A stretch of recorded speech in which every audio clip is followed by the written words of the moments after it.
another radio call from Andreas Malecki, who reported his position where he safely landed, and I could take care of somebody from my team.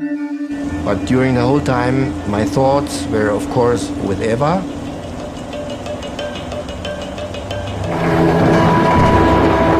Eva has now reached a height of almost 7,000 meters. She is now just below the death zone. The GPS recording device was recording climb rates in excess of 40 meters a second at times, which is an incredible climb rate. Having been taken up into those heights so quickly, she only had 2 minutes to acclimatise. The atmosphere is getting thinner, there's less oxygen there. It's getting colder, down to minus 40 degrees, minus 45 degrees. And then she passes out, blacks out.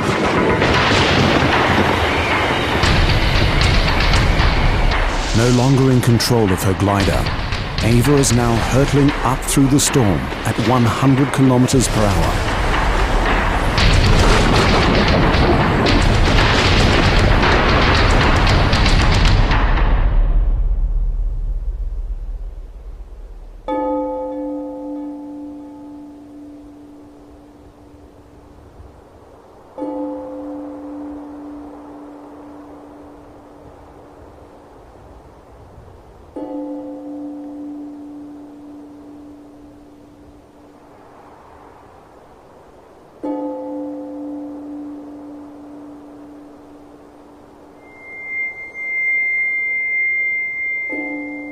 Eva's track log reads 9,946 meters, more than a kilometer higher than Mount Everest. She's at the very edge of the stratosphere.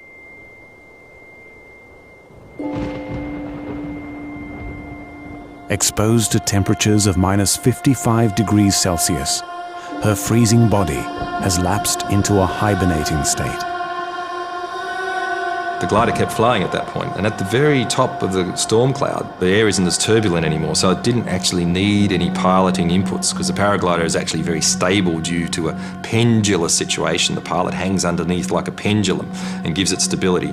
So her being blacked out inherently wasn't such a dangerous thing. If anything, it might have even saved her life. The freezing temperature has slowed Eva's metabolism down. Her body now focuses its remaining resources on keeping her vital organs working. Lack of oxygen at that altitude, normally you would only survive 10 or 20 seconds.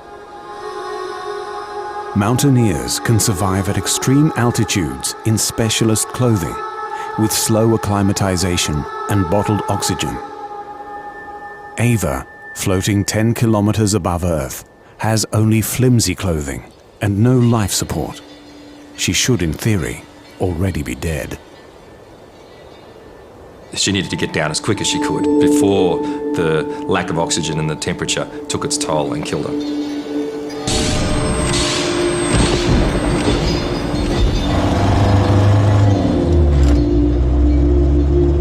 With the storm finally having passed, Stefan locates Andreas Malecki. Kam dann auch aus dem Auto raus und machte eigentlich keinen guten Gesichtsausdruck. Und er sagte mir, Eva ist in der Wolke.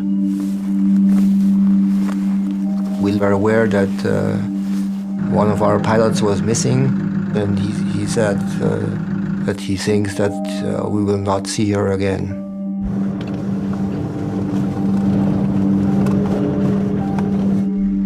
So dass wir dann eigentlich ganz klar die Vermutung hatten, das kann keiner überleben in dem Gewitter. Wenn man auf 4000 Meter ist und immer weiter nach oben gezogen wird, da ist Hagel, da ist Blitzschlag, da ist Erfrierung, da ist alles Mögliche. Das kann man nicht überleben. The German team starts to sweep the vast Manilla flatlands for Eva. If she had escaped the storm and managed to land, she will almost certainly require medical assistance. Ja, also ich habe dann direkt versucht, Evas Handy anzutelefonieren. Und da war kein Freizeichen, also da hörte man gar nichts, also der Anschluss war tot.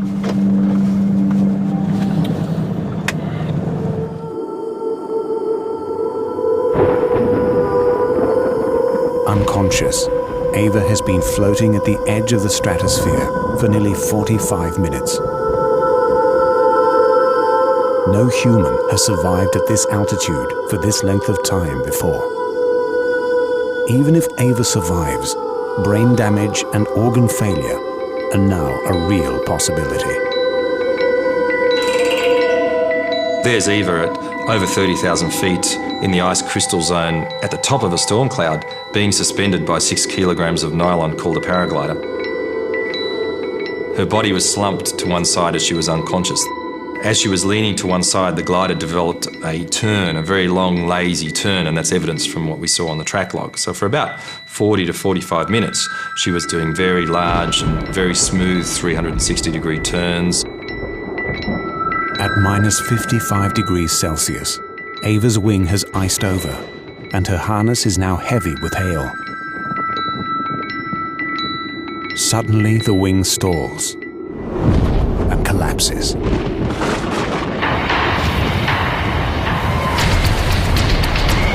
She's coming down through a very thin atmosphere, in excess of 200 kilometres an hour, which is faster than what you free fall at lower levels.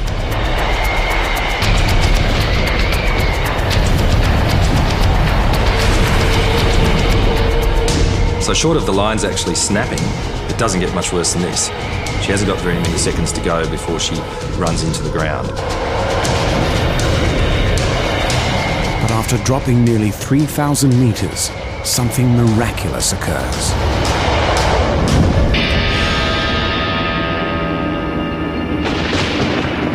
At around 6,900 meters, the glider reopens and starts flying again, all by itself.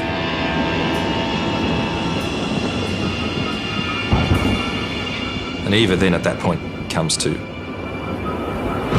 It's increased atmosphere, more oxygen, warmer conditions. Her body has reanimated itself, and she's got a last chance now to survive and get away from this cloud.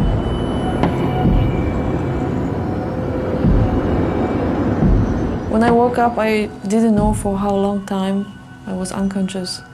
It seemed to me like it was a few seconds or maybe a minute. I scratched the ice of the screen of the GPS to see the altitude, and I was still on 6,900 meters. Ava is now just below the death zone. Disoriented and enveloped in thick cloud, she has almost zero visibility, and her glider is covered in ice. The worst thing was the amazing cold. I was still shaking, and I was just trying to fly straight.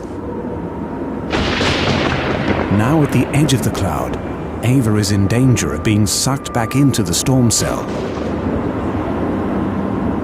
It's not over yet. She's still got to get on the ground to be safe.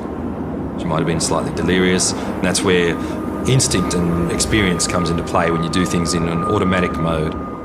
She had the presence of mind and the stubbornness and the willpower to keep flying the glider and to make good decisions. That was really critical then for her not to do something silly like perform a manoeuvre that she might lose control in, for example. A lesser pilot may have not managed to do that under those circumstances.